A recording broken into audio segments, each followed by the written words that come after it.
start over again if you want. Yeah, we could do that. Let me just Perfect. No let's problem. let's just start over. Yeah. Sorry Okay. and thank you for staying. But yeah, you will not regret this. No worries. Perfect. I'll keep you back on the left. Now, if we have a connection issues, it's my fault because I've switched left and right. So, okay. Yeah, for sure. Yeah, go ahead, please. Okay, so I'm just gonna start from the beginning. So I'm Eddy Vinck. I'm a 26-year-old web developer from the Netherlands. I have been doing this for a little over 4 years. I started learning about programming in 2016. And before that, I dropped out of 2 financial degrees and 1 primary school teaching degree. That was fun. They seemed fun, but I didn't want to like do those things for the rest of my life, so I quit. And that took like 3 years. And then I was talking to some friends of mine who I met through online gaming, and coincidentally, some of them were software developers. So I asked them like, "Hey, I'm pretty interested in like computers. I've always been kind of creative digitally. Like I liked, for example, building things like levels for the games that I played, stuff like that." And I asked them like, "How can I get started with this programming thing?" Because I wanted to try it before I would start with another degree and maybe drop out for the 4th time. I really did not want that to happen again. So they recommended me this Python resource called Learn Python the Hard Way. And I did that for like a week or two. And it was pretty basic because it was only 2 weeks and I had never programmed before. Well, not much at least. And I really liked it. I liked it so much. So I applied for a degree and I got accepted. So during my degree, I took a wide variety of classes, but I also studied a lot in my own time. So we did web development, but also some like desktop application development and some other things like working with Arduinos and stuff like that. But I decided that I liked front end the best. So mostly because of the visual aspect of it. I really enjoyed that, building like beautiful user interfaces and just building something that you can actually show to someone. I also really like that part of it. So after 1 year of my degree, I got my first internship at a marketing agency where they also did web development as a part of the package. And that went really well. So after my first internship, which took like 5 or 6 months, they offered me a job. But I wasn't sure about that because I already dropped out 3 times, and like accepting this job meant in my head like not finishing my degree again. So it's a really tough decision. So I talked to my teachers about it, and we eventually came up with a unique study system, which pretty much meant that I would work 4 days per week for this company, and I would be finishing my degree on a self-paced basis 1 day per week. So kind of similar to how I'm working now, 4 days per week and 1 day doing my own thing, sort of like that. I like this. I like That's that. kind of funny, but yeah. So that meant that I also did my final internship at the same company. So by the end of my degree, I worked there for 2 years already, and I had my degree, so it was kind of interesting because it wasn't really like a theoretical internship. I was actually just working as a colleague. Like I had like an onboarding at the beginning of my first internship there, and like after a month or two, I was pretty much up to speed doing the same work as the normal employees there. So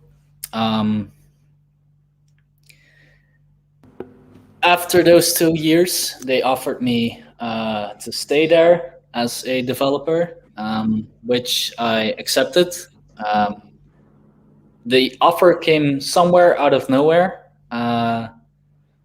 so I wasn't really expecting it. Although the work there went really well, it's just not sure if I was going to get it or not. So I said yes, but after some thinking about it, I actually declined the offer before they wrote up the contract for me. And there was the primary reason for that was that I thought I had learned pretty much everything I could learn at this company. So thank you, Kush. I really appreciate that. Yeah. So yeah, I did like very similar work for 2 years, and I was just sure like I wasn't gonna learn many more things at this company as far as like the technology side of things. So that's why I decided to look for another job. But it wasn't really out of nowhere. During my time at this company, I did also study outside of my job a lot of programming related things, because this marketing agency job, it was primarily HTML and CSS, and not a lot of JavaScript. But I did learn that in my own time. I did courses and projects, and I learned stuff like React and Node.js a little bit. And one of the courses I did also had GraphQL. Nice. So and during my time at this company, I had also been going to developer meetups in my area for about a year before I finished my degree and decided not to take their offer. So I did that to pretty much like get out of my bubble at this company, because one of the like main concerns for me, besides not finishing my degree for taking that job, was that I also wouldn't be working an internship at another company, because I wasn't really sure, like, do I really only want to experience one company before finishing my degree? So I decided to go to developer meetups to sort of make up for that and get out of my bubble, talk to people working for other companies and learn from them. I also did a small meetup talk, which was pretty scary, to be honest, because who like I hadn't even finished my degree, and here I was like talking about Svelte in front of a room of people who had been working as developers for years. But it was like an introductory meetup talk, so about the subject. So it was all right. I learned enough to be able to like say what I wanted to say and introduce people to the framework, and people really liked it. So that was like a pretty awesome experience. Yeah, I have a question, Eddy. Is that I think I've seen your bio on Twitter where there is you talking. Is that that episode, or another one? Maybe. Yeah, that's my header image. Yeah, still. Yeah. I wanted to ask you about this. You answered to me before, so because I was really curious about that. Of course, I did learn in his own time. Shout out to self-learners, of course. Manish, please be quiet just a little bit more minutes, and because we want to get into the main topic, that basically we are explaining all the story, because I think that it's interesting. And then I think we can, I don't know if you want to say something before we reach to that point, but I think that we are reaching into that point. We'll also talk about the book, so other stuff. So yeah, we had some connection issues, so maybe you see 30 minutes, but we are just getting started. Yeah. So yeah, please go on, Eddy. Thank you. Okay. So I basically had my final working day on a Tuesday or Wednesday at this company. And I put out on LinkedIn that I would be looking for a job. And in the meantime, I had built up quite a network of people I knew via those meetups. So it wasn't really my intention, but it ended up working out really well because I got so many messages from people I met through meetups to come apply for our company, or hey, I know a role available at this other company. So that kept me quite busy. But at the Friday after pretty much quitting my job there, I was working. I went to this conference called JS Nation, which is a JavaScript conference in Amsterdam. Nice. And I volunteered there because I was still a pretty poor student. I didn't have money to go to a conference, so I asked them hey, can I help you somehow do some volunteering and maybe attend the conference for free? And they accepted that. So I was tasked to monitor social media messages on Twitter and stuff like that via an application, and I would choose the ones that were going to be displayed on a screen to the side of the main speaker. And while I was doing that, I was also setting up interviews on my LinkedIn messages and stuff like that. It was kind of interesting. So the Saturday after, I had set up this meeting with a recruiter who contacted me via LinkedIn, who saw my message on there. And I talked to her about for about an hour about my interests and what I was looking for. And she eventually connected me to this company who coincidentally also did a talk at the conference that I was volunteering at. So one of their speakers, she did a talk about headless e-commerce framework and headless e-commerce. And next thing I know, I had no idea that I would be eventually working for that company, but that was just so funny. So I ended up interviewing there. I went through their technical interviews and a take-home assignment, and it went well. I got offered a job for a higher salary, and I also got a company car, which was kind of cool because I had not owned a car before. But it was also kind of scary because all right, I had my driver's license, but am I gonna ruin this company car and maybe have to pay a lot of money I can understand. But everything went well, no accidents happened, so we're good. But I never had a company car. If you want to hire me and give me a car, I will be happy. Yeah, but I wasn't really sure what salary to ask before, but I did some market research, and I also talked to people at meetups about this topic. Hey, I'm gonna be, looking for my first job out of my degree soon. What am I worth? I was also looking at forums online in the Netherlands. They have this website called tweakers.net. They have this really long post with a lot of people just openly discussing their salaries, so that really helped. And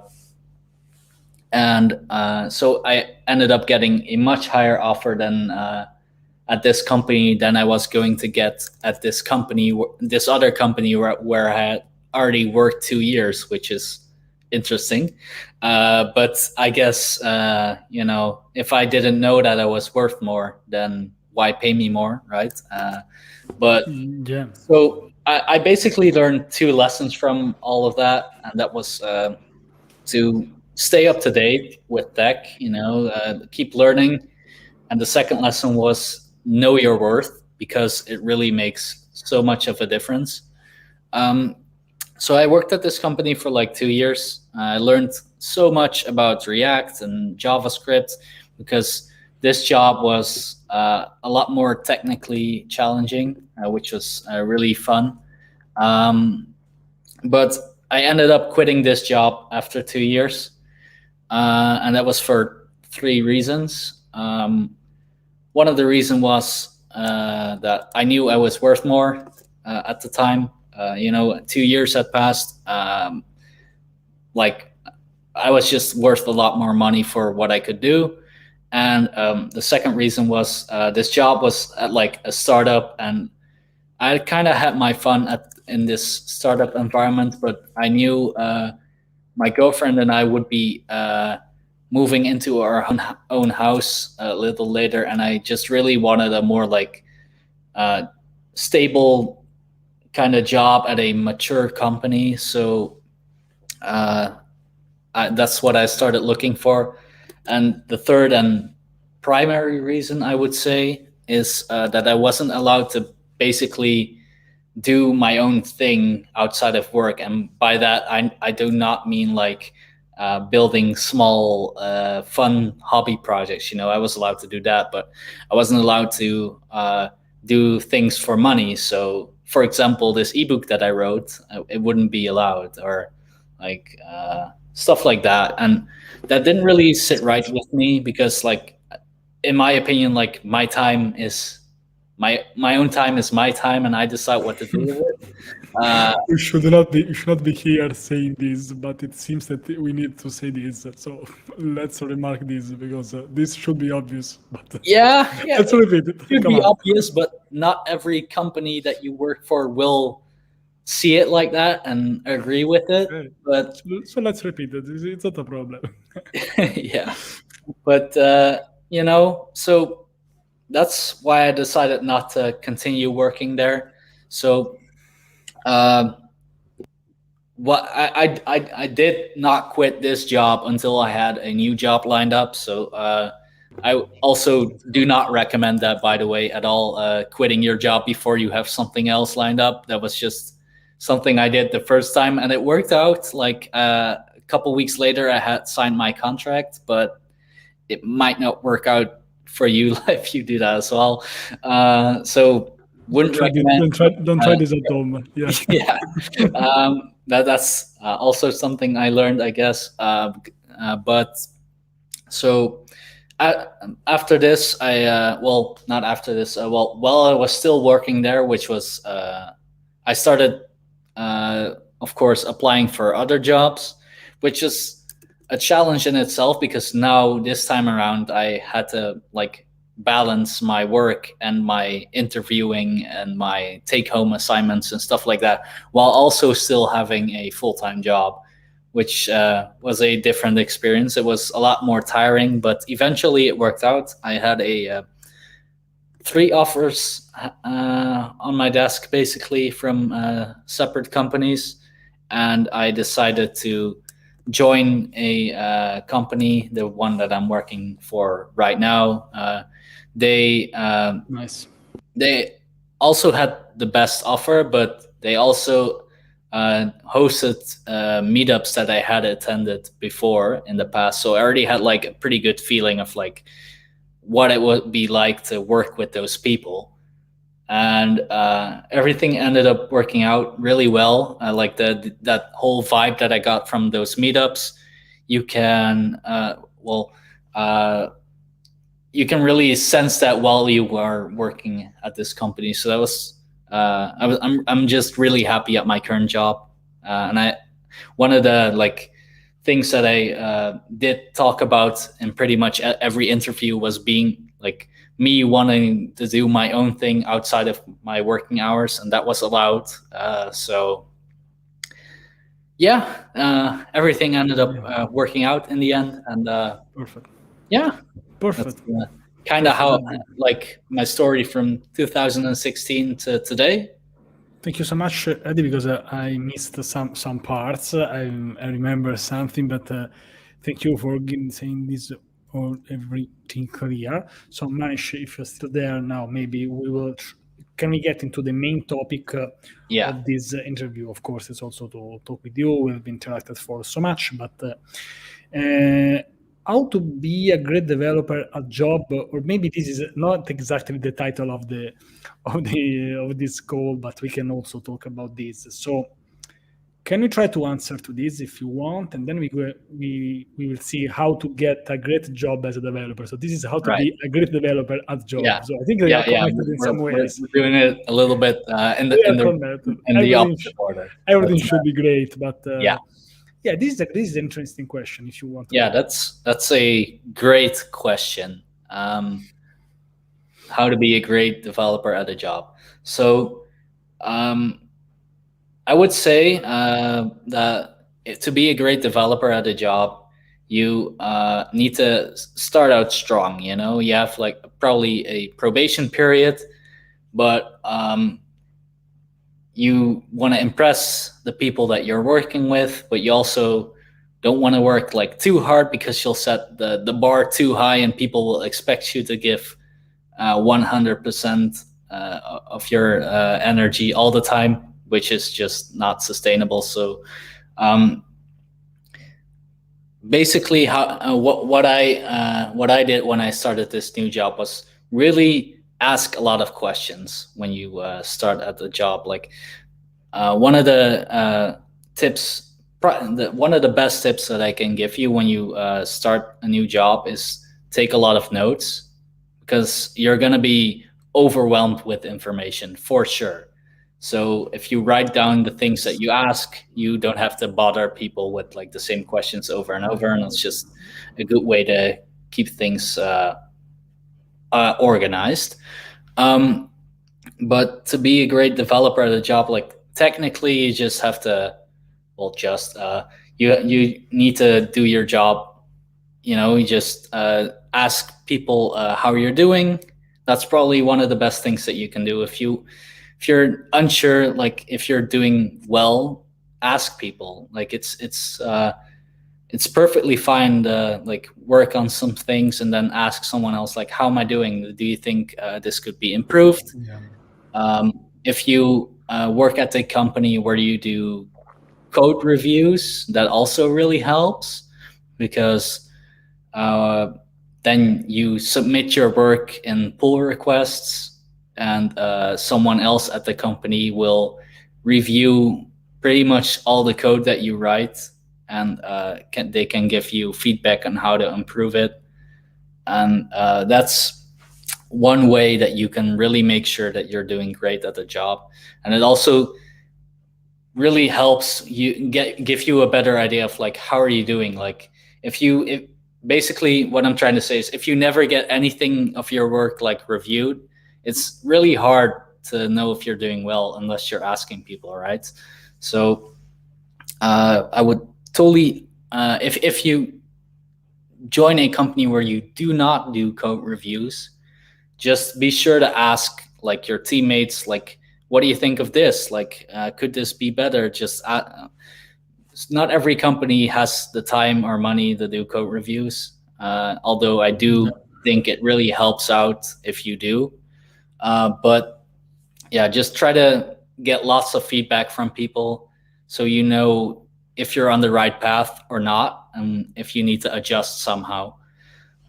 So I guess basically it comes down to communication, while also just having your technical skills up to date, just knowing how to do your job technically, you know. I guess that kind of answers your question. Yeah. Just admit me very fast that I remember when I started to work for the European Space Agency, the first 2 weeks they were crazy. I had like a lot to read, study.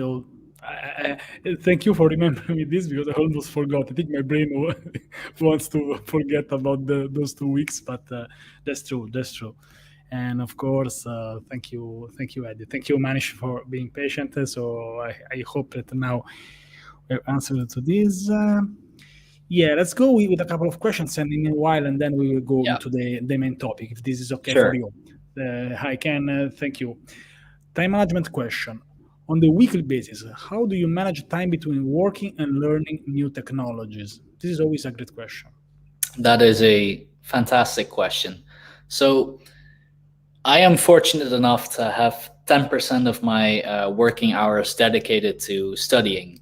Um, Not every company will offer this, but if you are looking for a job and you want to, uh, you might want to look for companies that mention this in their job postings, right? So I didn't have this before, but uh, right now I do have that dedicated 10% of my time. So that's like I work 32 hours per week for my employer. So that's a little over 3 hours I can dedicate to like study. But if you do not have that opportunity, uh, then you can still learn a lot while working on your daily tasks. If you are, for example, working on a application and you need to build a feature that you're not really sure like how to go about. You have to do research, and then you might have to look for tools that you can use, and then you have to implement it still. And like, if you basically have a job where you do not like have very similar projects all the time, then you can pretty much be learning all the time because everything that you will do pretty much will be something new or different in a way. So then you can try to pick up some new techniques, technologies, and lessons from the things that you're just working on. So it basically just becomes some because let's be real, software development is not like a job where you just finish your degree and then you know everything, right? It doesn't work like that. You have to like I have a computer you have science degree, and I can confirm this. Absolutely. I never heard yeah about Docker in my computer science degree. Never. But yeah. I probably. mean, I use React pretty much all the time at my job right now, and I also didn't learn that from my degree. I did learn that Yeah. one in my own time. Mhm. But like if you're worried about like not knowing everything Yeah. when you are applying for a job Mhm. that they ask for, I'm gonna let you in on like a little secret, and that's well, it's not really a secret, but when you read a job posting and they have like this like a list like this, you know, of requirements that you need to have, like you need to know Mhm. HTML, CSS, JavaScript, React, TypeScript, and other frameworks, and like you also need to know AWS and a bunch of other things. Yeah, for sure. It's like you need to see it as like a wish list, like all right, this is what we would like to hire someone for, but if you do not know all those things, you still have a pretty good chance of landing that job because you're probably not going to be the only developer there, and if you are, then you'll just have to explain to them that they'll not be able to find a unicorn that knows all those things that they need. uh, and you're pretty much always going to be learning stuff on the job. Yeah, So yeah, yeah. When I read those kind of older requirements, I think about like we are looking for a player. We need someone who can play goalkeeper, yeah, in attack, in defense, in the middle. Also a little bit of coaching, and also yeah, yeah, massage. So yeah, so it's more like that. So yeah, probably maybe they need the different roles, and instead of creating separate roles, they just put all the requirements in just one. They think the best case, I think, or maybe even worse, they don't even know what they are doing. So, yeah. So so to go back to the question, yeah, like as far as like time management goes, I would basically sum it up as if you're unsure how to do something, then increase your estimates. You need to give yourself more time to learn if you want to do something that you don't know how to do. It's just well, yeah. I can't really explain it much more than that. It's you need to give yourself the time to be able to do your job. And if you're like, if a manager asks you like, how fast can this be done? And you say like, yeah, if you're already experienced with something, then it can be done like in 4 hours, maybe. I don't know. But if you're not, then you need to increase that time, because if it just doesn't make sense to like not give yourself the time that you need. I hope that answers the question. It's a pretty broad question, so Absolutely. I hope I answered it. Thank you, Eddy. I see a question here, and I think we are going into this topic. Hi, Mauro Morici. I don't know if you are Italian or not. In that case, ciao. What about someone like me looking for a new job at 46 years old? So, yeah, I just answer fast. I had a person here, an amazing person, Luke Constantine, who probably reached almost at the same age. And the title of the interview is Age is None, but don't go there yet. Please stay with us, Mauro, because probably Eddy had something for you, and I can also add something because I'm not that young, to be honest. Yeah.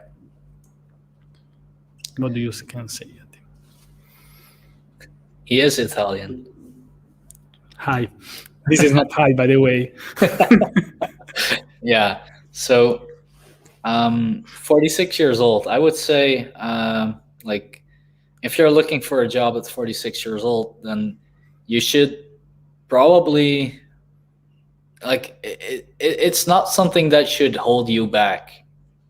It's really not. Like, if you think about it, like the software industry isn't that old yet. Like there's a lot of people in this industry who probably started learning it after they had already finished a degree in some other like industry, and then they just moved to software.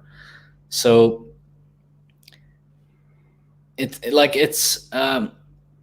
I'm gonna be honest, like not every company will be open to it, but there are definitely just decent companies who won't see a problem with it, because if you're 46 years old, and I'm not sure what like the age of retirement is in Italy, but like you probably have like at least like almost 20 years left to work.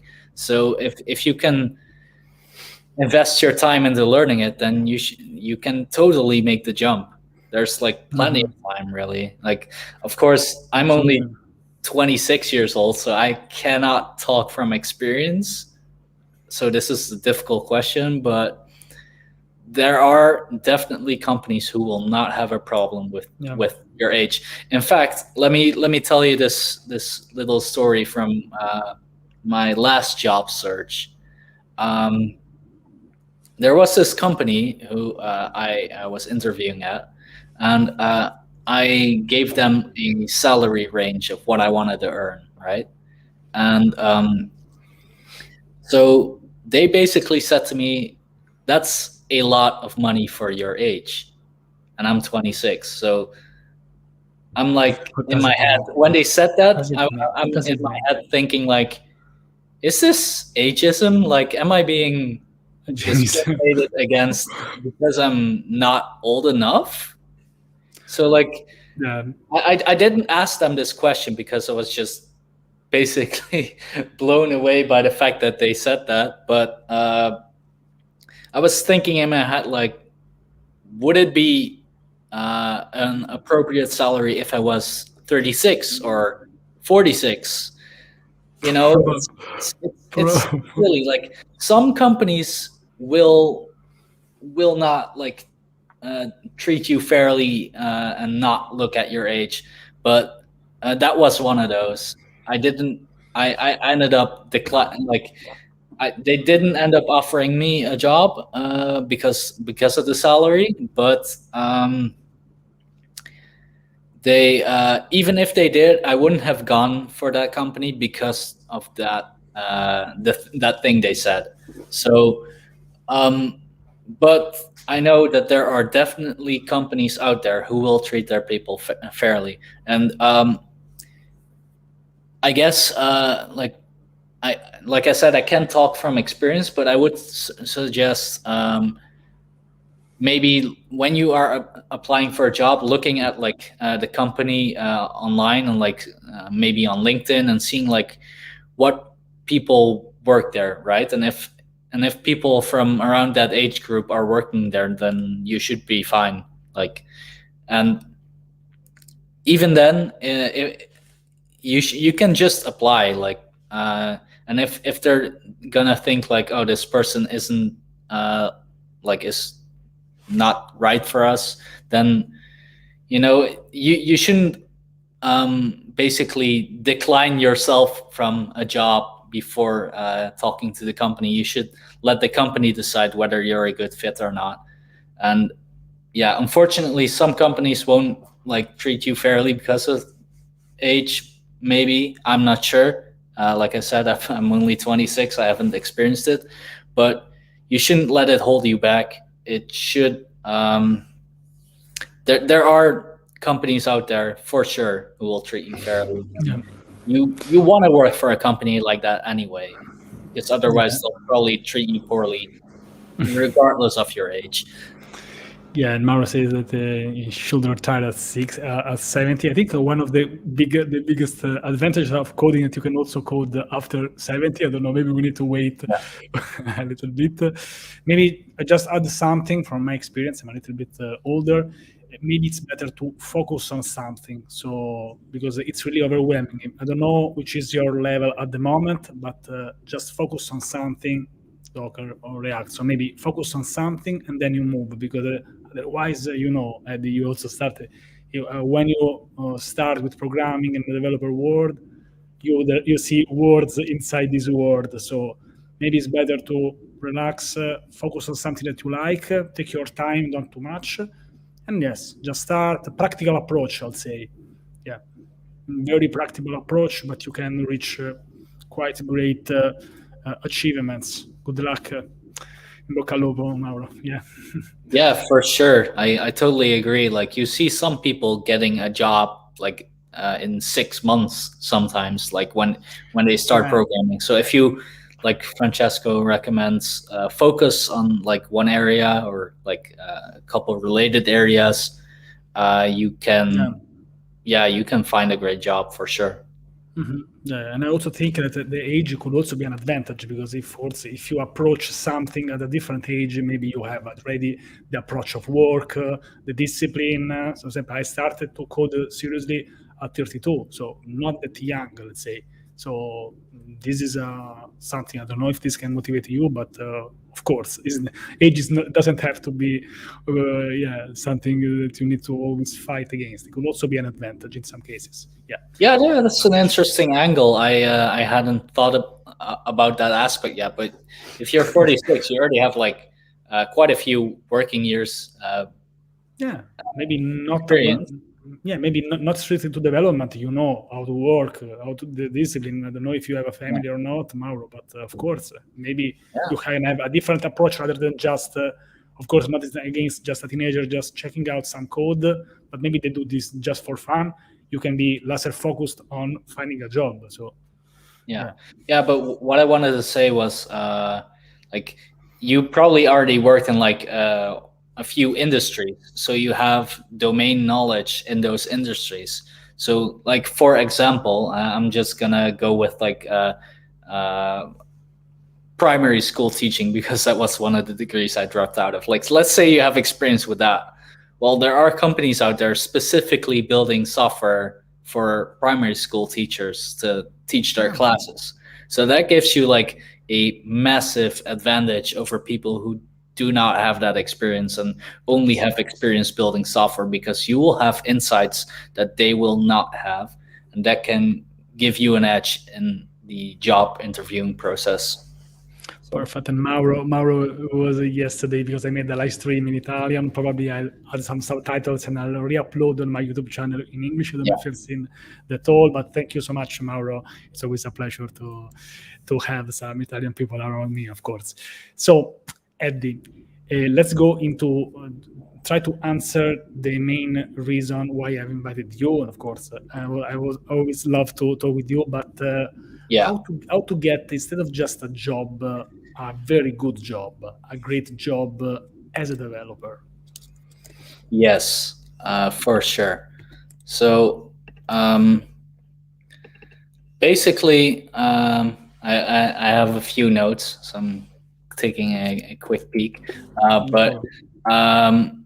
so to get a great job, you first of all you need to know what a great job means to you, because many people have different needs, and without a clear goal, there's a really small chance that you will find a job that you will love.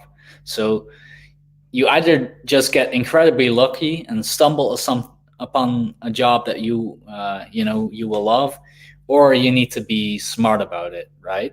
So you have to do some soul searching, really. So think about what it is that you want from your life. What do you want from your personal life? What are your goals?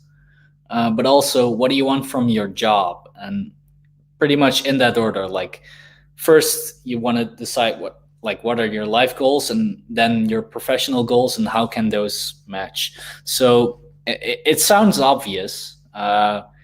It really does, but it would surprise you how many people do not think about this when they're just searching for a job. They just apply to everything, and it's kind of like throwing things at the wall and hoping something will stick, and hoping you will get lucky. But they're pretty much there. There is a better way. Of course, that's why I'm talking about this. But it does require more effort upfront. But in the end, however, it can save you quite some time. Probably over like the entire course of your career, it could save you hundreds of hours of applying to companies, because you will be applying to the right companies, which is, of course, who you want to work for.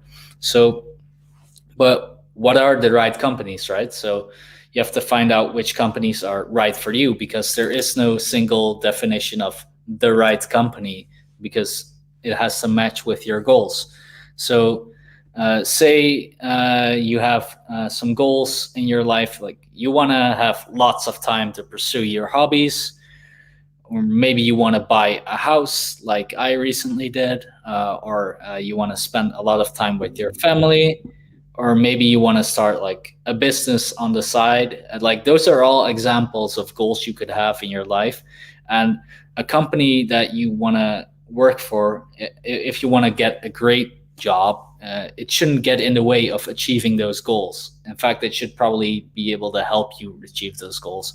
So for example, if you want to start your own business, then you should also consider how much time you have to spend on your job, your main job. Like, you can't really start a business if you have to work long hours every day, and maybe even in weekends. So perhaps you could find a part-time job. That's exactly what I did recently. I work 32 hours per week at my current job, and 1 day per week I work on my own thing, which is like the progress is slow, but it's better than not having this dedicated time at all. So but then you need to decide, like, all right, what are the goals for your job? Like, do you want full-time or part-time employment? Do you want to work at like a mature company, or do you want to work like in a fast-paced startup environment? Maybe we talked about this before. Like, maybe you want like dedicated study time and study budgets, so you can, like, maybe you're like very early in your career and you want to learn as much as you can, so you want some dedicated time for that. It really all depends on your circumstances, and that's like the core of what finding a great job is really analyzing, like, what do you want with your job, what do you want with your life, and how can you make those two things like work together. So maybe a job is just a source of income for you, and that's also perfectly fine. Like, nobody needs to be like, Absolutely. yeah, nobody needs to like be dedicated to their job and like what they do for work. But if you do, then that probably means that you want to have a job where you have like clear boundaries, like you only work during work hours. Like that also should have an impact on your decisions. So um, maybe you do want to prioritize your career and you want to work really hard and maybe work some longer hours or study outside of your time, outside in your own time outside of work. And you want to learn some valuable skills, make a lot of money, and which can enable you to achieve your personal goals, like maybe buying a house. Like you have to Yeah. really think about these things and like, what do you want to achieve? What do you want to do? You gotta. There's always trade-offs, and you have to live with those. So you have to be smart about it. Like if one of your goals is maybe to start a family in the short term, then maybe it wouldn't be such a great idea to like start this job at a chaotic company where you have to work nights and weekends, because then you do not have time to take care of your family. Like it's so Absolutely. you have to think about those goals. That's like such so important. Yeah. I You do not want to. Oh, sorry. Go Go, ahead. go on. No, I mean, I was just saying that what you say it's as simple as hard at the same time, because basically you should decide your life based on what you want to do, lifestyle approach. For example, I've interviewed Daniel Bassaldo, who has already this approach. So my life first, and then my job, and that thing should be based on what I want to do. So Yeah. I want to achieve. You Yeah, can for also sure. be super rich, but also be very sad. Yeah, So and maybe it's you want to yeah, prioritize your job, but then that's like a life decision, right? So yeah. yeah, so that's like a super like large part of my book, like Mhm. finding out what the things are that you want in a job, and then finding companies that like allow you to achieve those goals, Yeah. and like really systemizing that process and making sure that you don't do not like waste your time with the wrong companies. Like if you Yeah. going back to that last example, like if you know that you are not going to have a lot of like time to like do over hours, um, you don't have a lot of time to work on weekends, then you need to think about that, like when you're applying for a company, and like ask questions about those things and Mhm. really be smart of it, because Yeah. if you don't want to waste your time, right? So if you know that a company isn't the right fit, or maybe you do not know and you apply there and you go through an interview, you want to ask the right questions to make sure that you're not like going to spend a lot of time on that interviewing process only to find out like maybe you will get hired there and then a month in you realize like this is not what I wanted, and you want to find a new job. Like that's such a waste of everyone's time, and you really want to like prevent that. So you need to Yeah. think about your goals. So Perfect. when you have thought about your life and your professional goals, you have a list of those maybe, what do you do next? So you could just scroll on job posting websites and apply to every single job that you see. But that's not what I recommend, of course. So I want you to be smart about your approach. Like find the right companies that align with your goals. Companies Exactly. love talking about themselves, and especially the things that makes them great. So be sure to check out like job posting websites, but also their own company website. Like what sort of information are they putting on there, and what are they posting on social media? Great. It can give you such an increased amount of information, and it's a lot of work. Like it's more work than just making a single resume or CV and throwing that at every company in your area. But it also provides you with like a few benefits for sure. So first of Yeah. all, you need to know more about the company you are applying for, because you do not know. Like there are, I've heard it so many times. Like I work at a company, my current one, or maybe the one before, and somebody applies for the job, and they have no idea what the company does. Like, why are you even sitting there? Like you just want to like get your paycheck and go home. That's fine, but you don't want to give them the impression that you do, right? You want to And impress them, also, like yeah, and also, let them know that you are interested in working for them and interested in solving their problems and doing the yeah, work there. and of course, it doesn't have to be fake 100% because, for example, if you check that company, you can also understand what the company is actually doing. It's if you it really interests you. Of course, if you're looking for a job, you're looking for a job also for paycheck, I hope. But Yeah, this could also be a good idea, not just for to impress them, but I think also for yourself to understand what's going on. I yeah, don't know, absolutely. for example, maybe you check on or maybe to decide to don't go there. Maybe you read something that you really don't like about the company, like their motto, their ideas.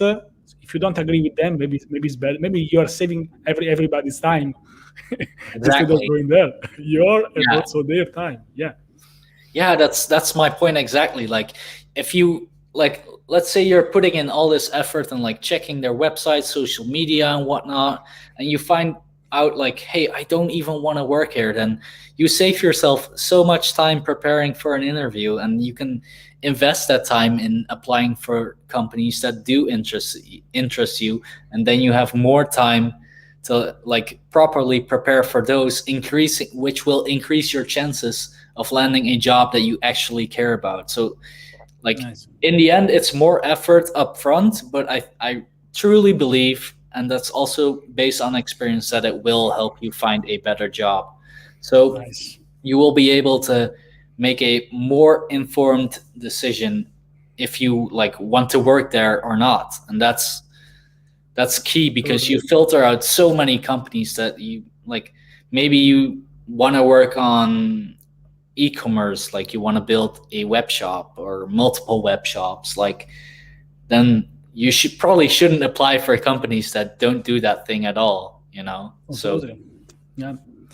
and Yeah. that's really my goal. I want to help people make the most informed decisions for their job search and also throughout the rest of their Yeah. career, so they can achieve the things that they want to achieve, in their personal and professional life. So it really comes down to like not needing to waste so much time with applying for the wrong companies or working for the wrong employers, if you can spend that time working for the right Totally. employers, because that will also make you more happy, and you will be able to achieve the goals that you set out to achieve, because you will be more informed in your decisions, and you'll have thought about like, why do I want to work here, does that align with my goals, and then you can go out and achieve those goals. And so Totally.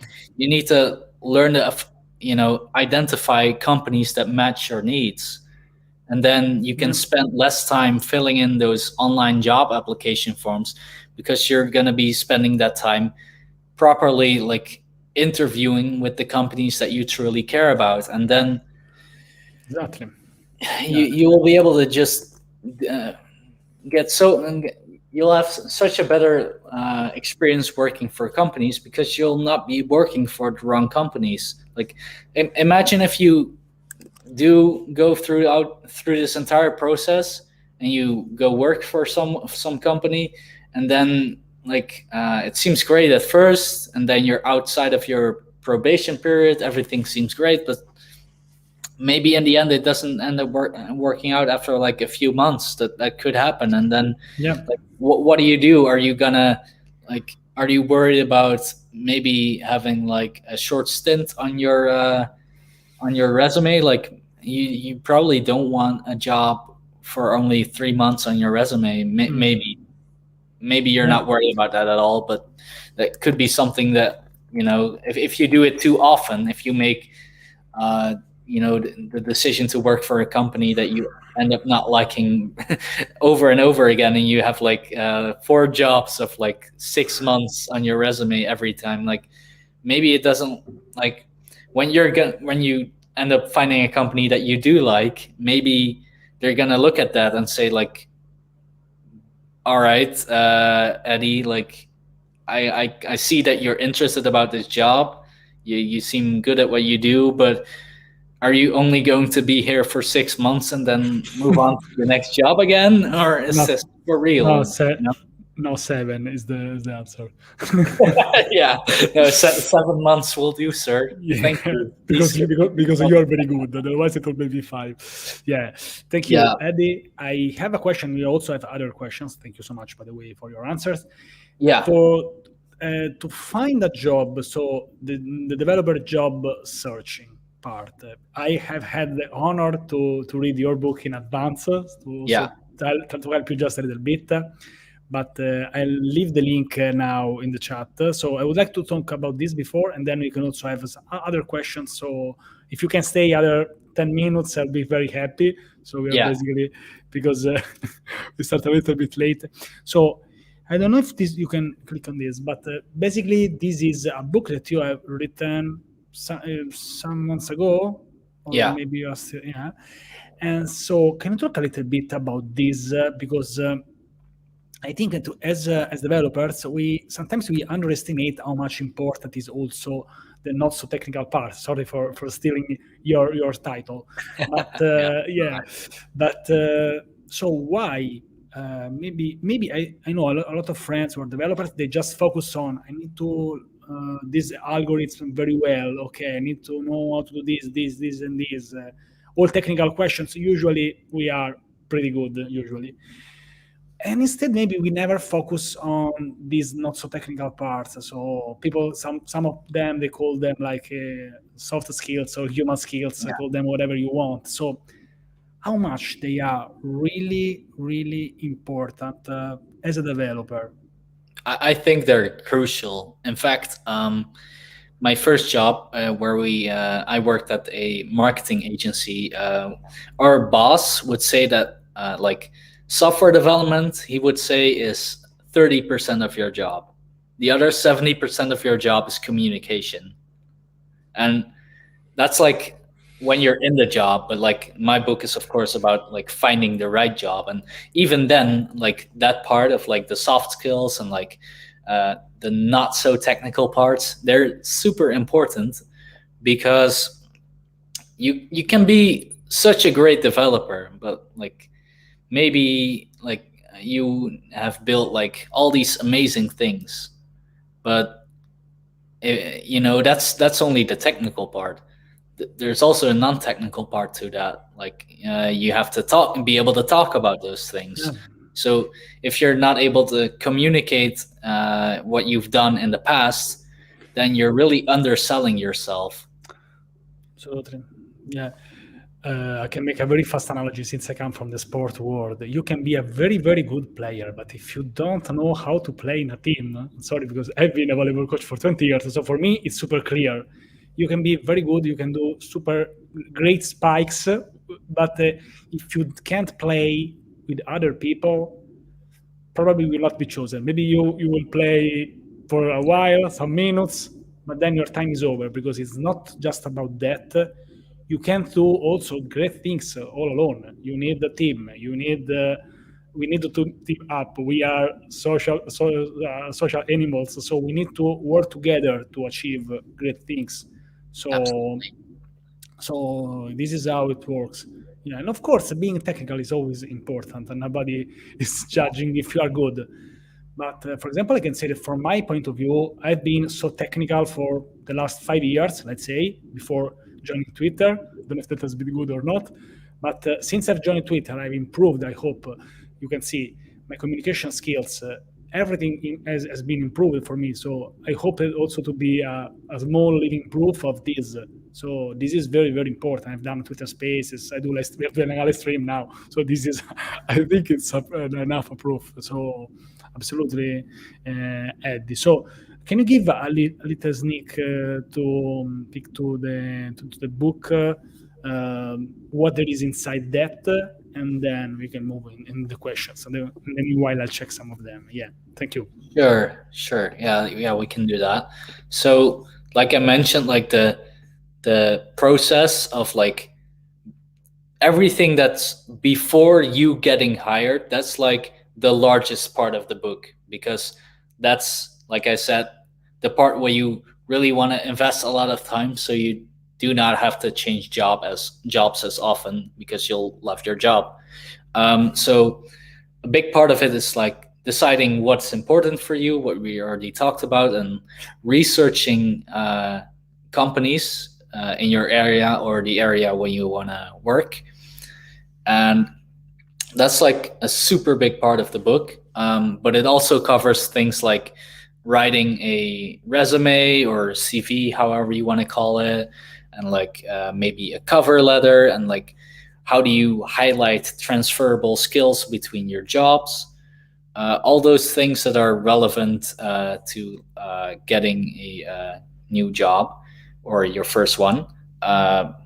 So I also have some information about like red flags that you want to look out for, uh, like we talked about before, the ageism thing. Like, this company said to me, "That's a lot of money for your age." That's like one of the things that I put into the book, like based on my experience, but also other things based on research from online and stuff like that. So, um, what are things that companies might say that you should really think about after they say them? Like maybe it, like those things. What are those things that you do not want to hear them say? Basically, like what are the things that should really raise a red flag in your mind? Like, oh, this is not so good. Maybe I do not want to work here at all because of this and that. But um, I also have a pretty big section on reflecting on your interviews. So, if you're gonna be applying to multiple companies and you make, for example, some mistake in your first interview, uh, you do not want to make the same mistake in your future interviews. So I also wrote quite a bit about reflecting on your interviews, because when I was searching for jobs, that's what I always did. Like right after I had my interview, pretty much the first thing that I would do was sit in my car or sit outside somewhere and like grab maybe pen and paper or your phone or a laptop and like write down like, all right, how did it go? What went well? What didn't go well? And like, maybe how can I improve in the future? Like, how can I do this better? So you don't make like the same mistakes in future interviews. So a lot of the information is about that, just making sure that you're well prepared, well informed for the interviews that matter to you, that align with your goals, the companies that will help you achieve those things. And there's also quite a bit of information about networking and going to meetups, and like going to meetups will allow you to get maybe job interviews for jobs that aren't even posted online. Like you're gonna meet people and talk to them and maybe connect to them on LinkedIn. And if you message them like, "Hey, I'm looking for a job. Do you know something?" Maybe they'll say like, maybe they won't have any job postings online, but maybe they'll say like, "Oh, we're looking for someone. You can apply." Just, and then maybe you'll even Yeah. skip some like human resources screening by doing that. Yeah, maybe they haven't just updated their website yet. So Yeah, this could also yeah, be it happened, for example, for my company. Yeah. yeah, Yeah. yeah. And Yeah. not all companies post their job postings online. So like, if you're gonna be networking and like going to meetups, you're maybe going to get job offers that aren't available to anyone else. And like, if you want to have like a great advantage while maybe looking for a job, like that's one of the biggest you can get, because like the job postings that are online are maybe going to get like 50 to 100 times more responses than the ones that aren't. So that's also going to be of great help. Another Perfect. part, of course, because it's crucial to interviewing, is salary negotiation. I do talk a little bit about that. Um, and there's also a section about tricks that companies use to talk you basically into accepting a lower offer. So, like we talked about before, the ageism part, but also like maybe talking you down, like degrading your achievements, like, oh, maybe you're super proud of this thing that you did, but they find this tiny little thing, and that they can use to like make it not as big of an achievement maybe, and stuff like that. And there's also this part that goes in that section about exploding offers, which, if you are not familiar with the term, it basically means like, all right, we want to hire you. Here is an offer, but we need you to answer this by sometime next week. Like maybe they give you like only a few days to make your decision. So what that does is it limits your opportunities, right? So if you have a job offer from them and you have to say yes or no within a couple days, but it's the first offer that you got, right? So then you're thinking, okay, should I accept this or not? Like, I don't have I haven't finished all my other interviews. Like, do I have to cancel all of those and just go with this company?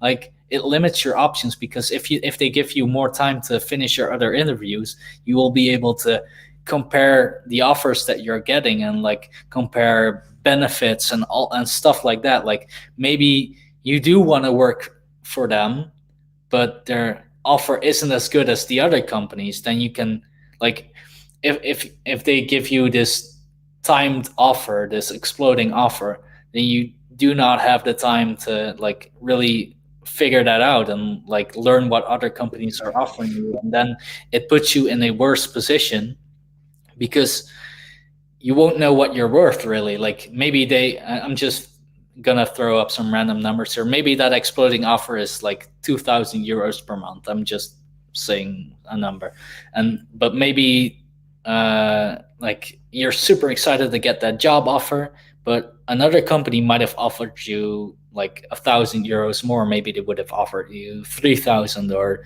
3,500 per month. Like, but if you are like pressured into accepting that job offer on a short term, then you won't know that that's like maybe the market standard salary right now. So that's like there's so many things that, like, of course, the companies that try these tricks more often than not will be the companies that you probably don't want to work for, but because it's not really ethical to like apply these tricks really by them. But maybe like not every company is perfect, right? So you're gonna have to make like some trade-offs, and like maybe you don't mind this one thing so much, but maybe like like the ageism thing that really Yeah. that really caught me off guard when I was interviewing there. So I was like, yeah, I probably don't want to work for you anymore. I'm no longer interested. Okay. So like you have to really make a decision, like what kind of, I guess, nonsense do you accept, and which things are just out of the question for you, which things do you not want to deal with. So based on those outcomes, of course, you want to either if you get an offer, you want to either reject or accept that offer. So I have written some sections in the book about that. So like, what do you want to do when you're gonna reject an offer? Because it's not all sunshine and rainbows. Not every company that gives you an offer you're going to accept, of course. But also a section about like, all right, you have an offer that you do want to accept, like how do you go about that? Like, do you just say, all right, here they give you maybe a salary indication already, so you're just gonna say yes, right? I Yeah. mean, maybe if it's like really good, and yeah, go for it. But like more often than not, like, and I talk about this in the salary negotiation section as well, you can probably get a little bit more by negotiating your salary, because one thing that companies will do is this, it's basically a sales technique called price anchoring, which is like they're gonna give you maybe a lower number than, but when they give you this number, let's say 3,000 euros, then that's like the baseline for the negotiations, right? Like if you so if you want to go higher, you're probably not going to go a lot higher than that unless it's like an outrageously low number. But like it kind of makes every number that you might try to negotiate relative to their first number, right? So, and if you're so if you're gonna be like the first one to like get a number or give a number, I mean, if they want to, if they ask you like, all right, what do you want to earn? Like, you probably want to set that number a little bit higher so that they can negotiate it down. That's like how those things work, and it works the other way around as well. Like companies expect you to negotiate a little bit, so they will give you a little bit of a lower number, and you can probably, Yeah. by asking, you can Yeah. probably get 5 or 10% more. Yeah, for example, I've not negotiated my very first salary, and I always regret that. Yeah. And for example, for my last job, instead, I've negotiated, and I also got everything I asked. Maybe even too fast, so maybe next time I'll negotiate even more. And that's it. Eddie, if you have 5 more minutes, because it's already 1 hour and a half, just give a okay. So I'll just make some questions, and just in 2 minutes you gives your first idea, and then we close this. Okay, let's go fast. Let's see here. Is quick job change a key to success?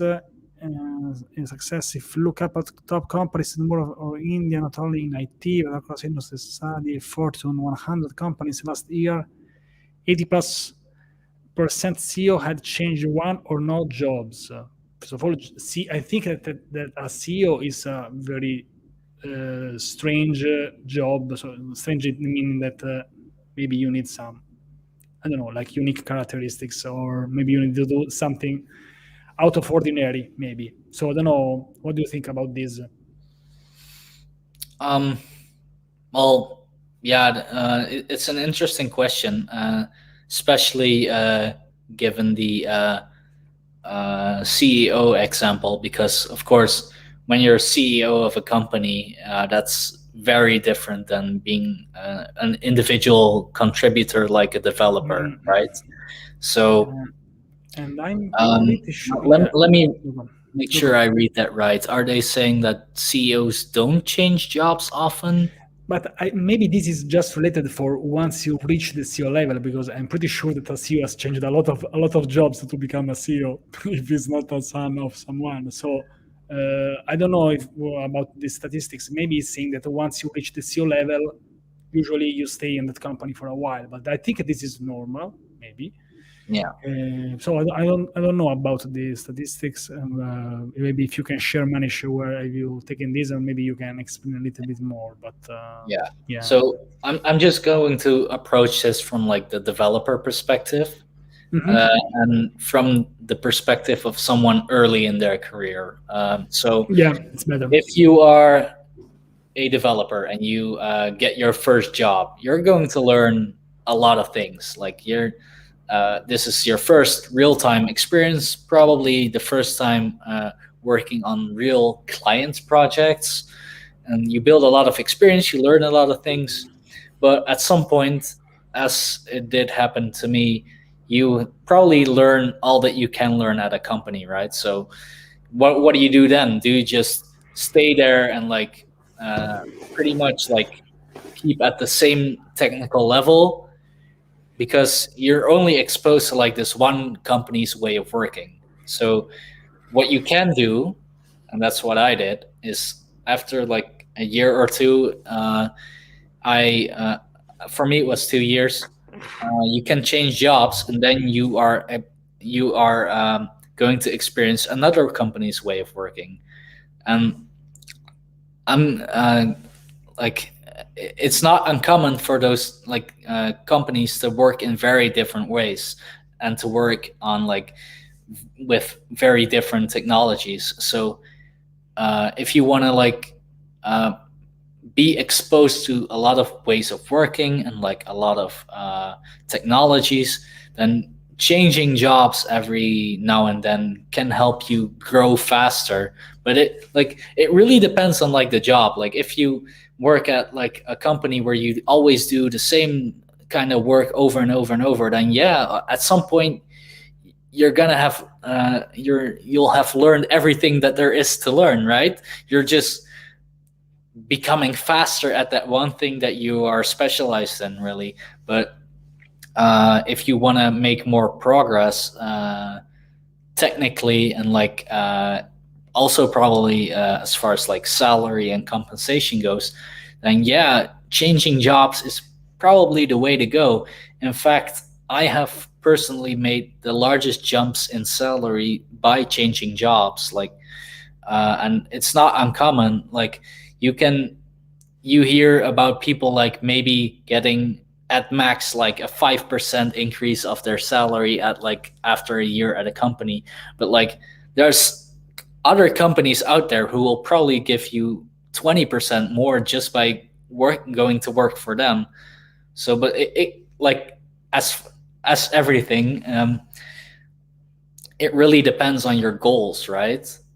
Like maybe like Francesco mentioned, you want to maybe work your way up to some like higher position at the company. Like maybe you want to go into like, I don't know, like very specialized roles, or maybe you want to like stop working as a developer and go manage developers. I don't know, like you. It really depends. It really depends. There isn't Yeah. like a one shoe fits all kind of answer. Yeah.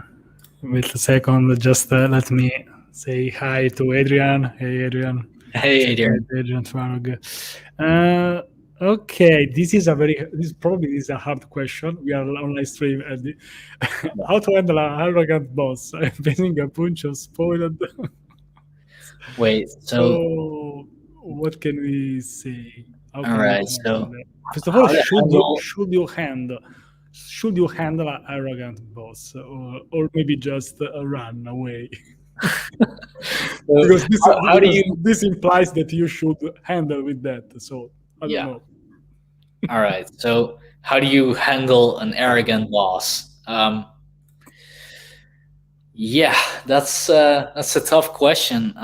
So let me just say first that like if they're really that arrogant, you got to think like, do I even want to continue working here, or am I going to put up with like all the things that you don't like about them? It really depends. Like, are they being a little arrogant? Are they very arrogant? Are they mistreating you? Like, how bad is the situation? But that's a tough question. Like, Yeah. how do you handle an In arrogant the meanwhile, let me show the answer of Adrian Farag. How to handle arrogant employee. Yeah, that's. I guess that's the other end of that. Yeah, Adrian, you should just hire me and Eddie. Come on. Yeah. We are here. Yeah. I can send this we are email. we are the perfect employees. Pinky promise. So I don't know.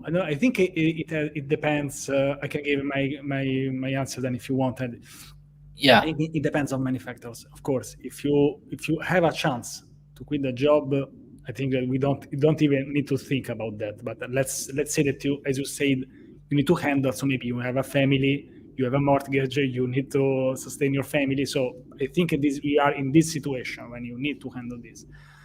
I think that one person can also be arrogant, but also, I don't know, like be also honest, for example. So it doesn't have to be.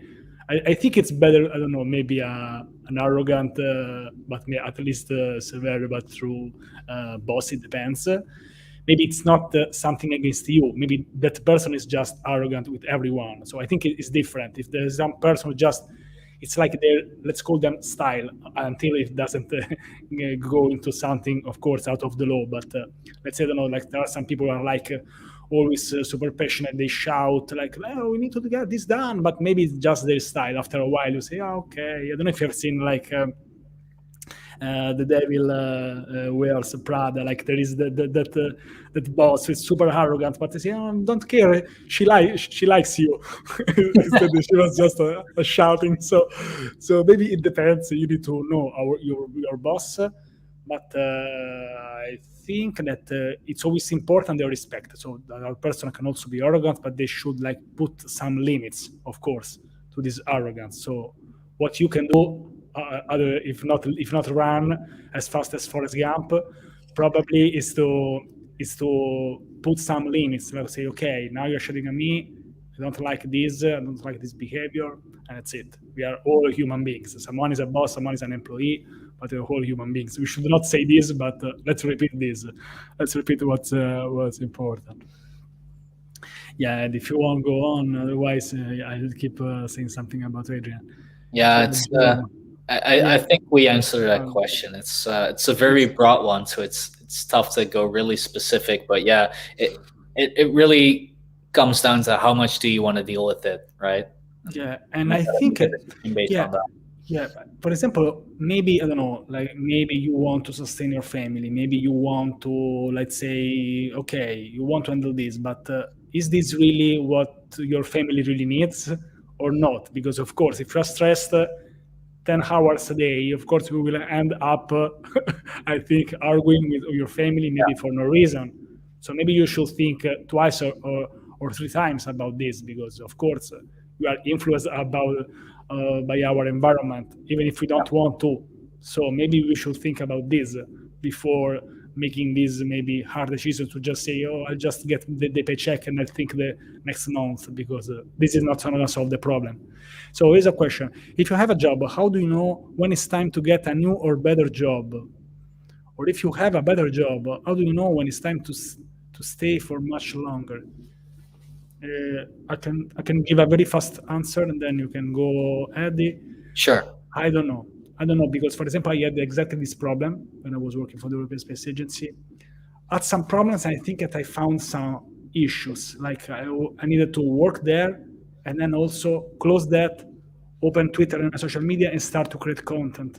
So even if I like to work a lot, I started to see that those two things, they didn't even stay together. So I need to make a choice. So I made a choice 1 year ago, and then I quit my job after 1 year.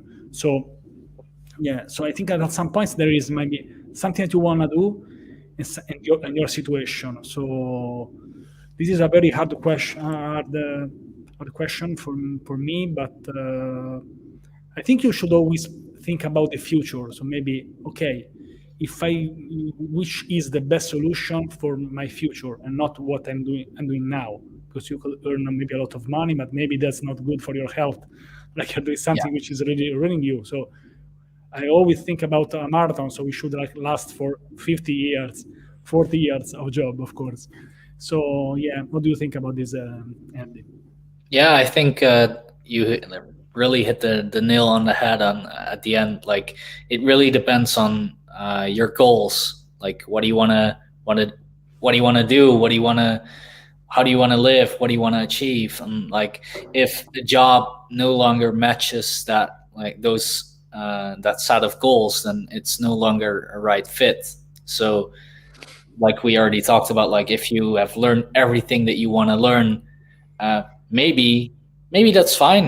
Maybe you just want the paycheck and do your work, go home, get paid, and that's perfectly fine. Like but if your goal is maybe to learn more or grow or in like the technical part of your work, then that sort of job is no longer right for you, and then it's time to move on.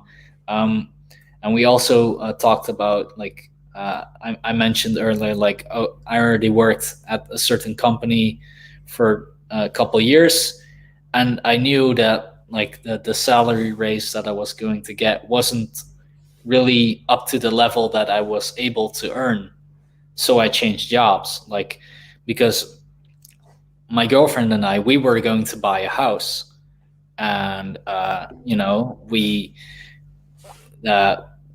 already were earning enough, but it helps if you have more. So you never know what can go wrong with the house. Maybe the roof needs to be replaced. That's very expensive. So stuff like that. It's super situational. But that's like the part of like maybe. Like that's the first question. Like, how do you know when it's time to get a new or better job? It's basically comes down to when that job no longer provides you with the things that you need. And so the second question, if you have a better job, if you have a better job, how do you know when it's time to stay much longer? I think I already kind of covered that, but if you're fine with the situation, like if you're like maybe that job doesn't hold you back in your like technical skills. Maybe you are able to grow daily, or like do pretty much something new every now and then, and like keep growing. Then maybe you do not need to like move on, and maybe you can stay longer. But it also depends. Like, is that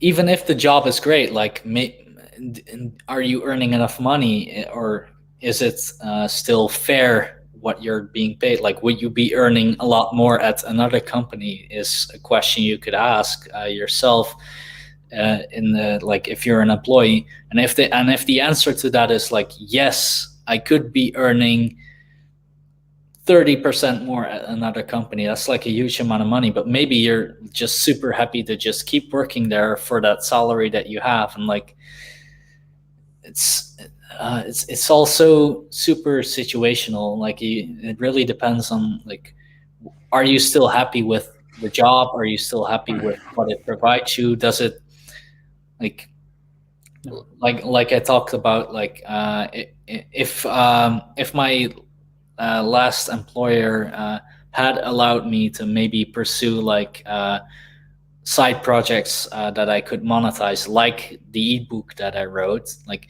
maybe I wouldn't have quit, maybe. But like if they had allowed me to do that, keep doing that, to do those things, then maybe I would have stayed, and I wouldn't have felt the need to like find another job. So yeah, it really comes down to your goals. Yeah, and by the way, the book is in the link. I've already just posted Great. here. Yeah. Check it out.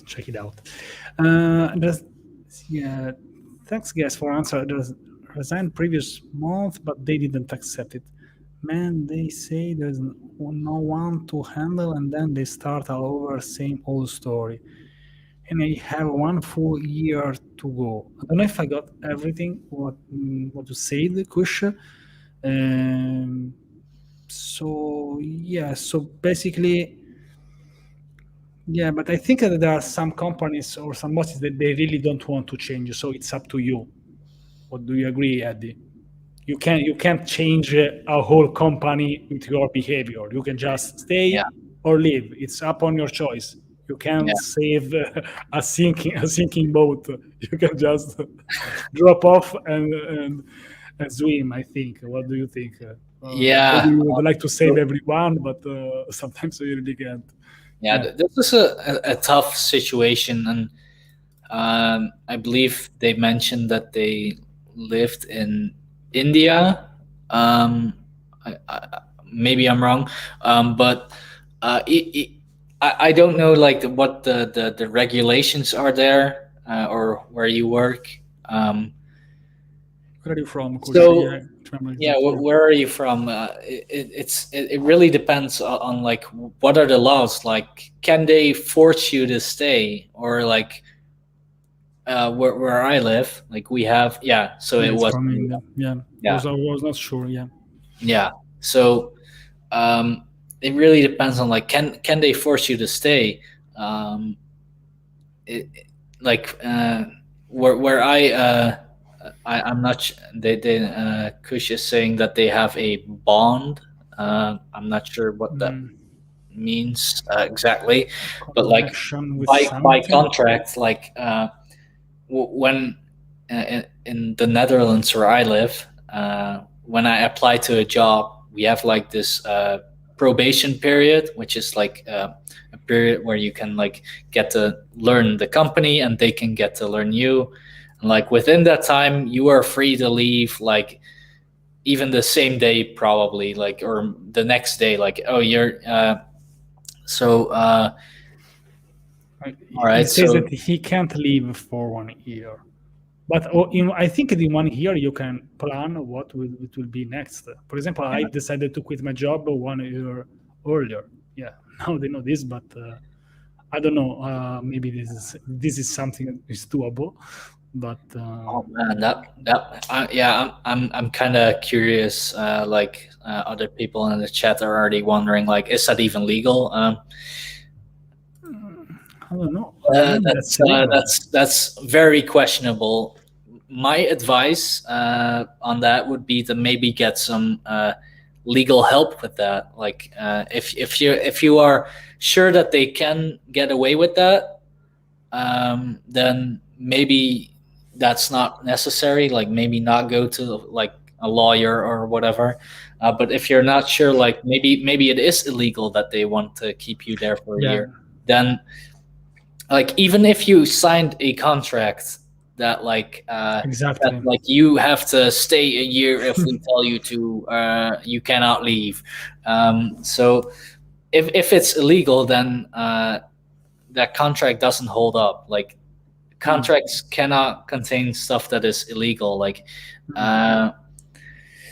so I guess that's a very important part of that question. But geez, that's like a tough situation. Like, I don't know, but I I think guess that really emphasizes the point of like you don't want to work and interview for the wrong companies. You really like. I'm not saying you didn't do like your homework and whatnot and like, your market research but like if that's something that's in your contract, like you should take this as a lesson, right?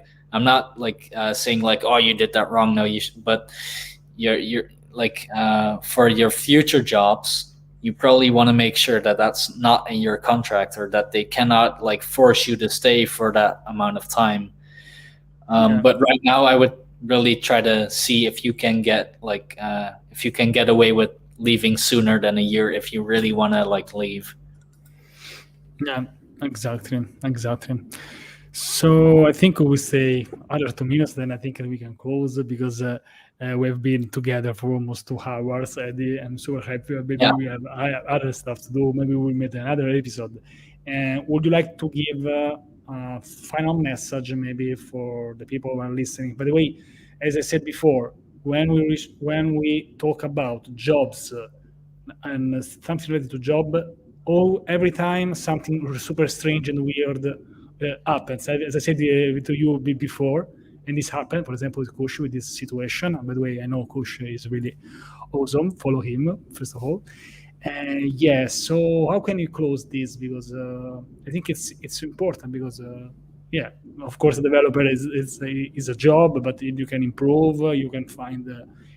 I don't know if you have given too many answers, but at least I hope that this has been helpful. If you have some super fast question, you can also drop this in the chat. Thank you for staying with us, Kush. I really like you. Very useful. Yeah, thank you. So thank you so much, Eddie, because you really gave some really great insights. Would you like to close with, in some ways, some advice or just share some of your final thoughts, or final message. Yeah. So I'm beginning to sound like a broken record here, but if you want to like take away anything from the things that we talked about, is please do your homework when it comes to applying for companies. Like, stop applying for the wrong jobs. Do your homework, look at their online information, and make sure that the companies you are applying for are companies that you think that you really want to work for. And then during the interviews, ask questions to verify those things. Like, don't just base all your decisions on assumptions. Like, ask them, like, how do you do this? How do you handle that? Like, can employees do side hustles if they want to, or like, do we have to work a lot of overtime? Like, make sure that you are making an informed decision, and because that will save you a lot of headaches in the future. Absolutely. And I think, maybe, I don't know, like 5 minutes of research can really save you a very bad situation which could last for months. Yeah. I don't think that you want to marry a random person. So yeah, that's actually a very good comparison. So yeah, if you there's this one website called Glassdoor. It's that websites, they make their money from companies paying them to, like, for some reason. So it's not entirely unbiased, but people can leave reviews for, like, as former employees for companies on that website. So maybe check that out and see if, like, the company that you maybe want to apply for, like, maybe there are some former employees saying, like, do not apply here, run, like, get away, like, you don't want to, like, they treat you very poorly. Like, just looking that up is going to save you so much problems in the future. And maybe if you get just one, that could be a case, but if you start to check 4, 5, or 6, maybe that's a super flag. Yeah, I probably want to stay away from a company like that. But, like, one could also be the fault of the employee, of course. But if you start seeing more than 2 or 3, maybe it's time to find something else. Great Live also had to dust my Twitter account to come to follow you, Francesco. Yes, Mauro, but you also need to follow Eddy. Come on, click that button and see you on Twitter. So Eddy, this has been one of my longest live streams. I'm super happy finally to have talked with you. Some connection issues, but then we have done a very great stuff. Probably I'll cut the initial part, but that's it. So thank you again, Eddy. Just as we close, in the description below there are links of the Eddy coming book. I think there is also a discount of 40%. Yeah, 40%. The ebook is launching on September 21st. But until that, you can pre-order the book for 40% off. So you can basically get like, there's 2 editions. There's just the book edition, and there's, like, the complete edition. And you can, for almost the same price as the book that will be when it comes out, you can right now get the complete edition if you want to. So either way, you can get a really good deal on it. It's 11 euros. I think it's the price of the cocktail here in Italy. So you can really get it for $11.40 for just the book, or and the complete edition is $21. So so please consider this, because if this can really change your life, maybe it's worth it. Maybe. So absolutely. Eddy, thank you. I know this because I've been following you for months, so I know the process that is also behind the creation of this book. I know the effort that you put into that. I read all that book, and it really, for example, it also helped me, even if I didn't need that in that exact moment. Maybe I'll need that in another moment, but it can really be useful. So thank you for putting effort into writing this, Eddy. I'm super happy finally to talk with you almost face to face. That's it. Yeah. Yeah, If thank you want- so much, Francesco, for having me on your YouTube channel. I really appreciate it, and I'm glad we finally got to do this. It's been Yeah. long awaited Yeah. live stream. Yeah, for a moment, Yeah. to be honest, I was saying that we had to reschedule. So I'm happy because for a moment I was about to give up. Yeah, I didn't want to let that happen. So Yeah. yeah. Perfect, Eddy. Thank you so Yeah. much. Check the link in the description to follow Eddy. Yeah, we are done. Bye bye, All right. everybody. Bye bye. Bye. Bye bye. Bye.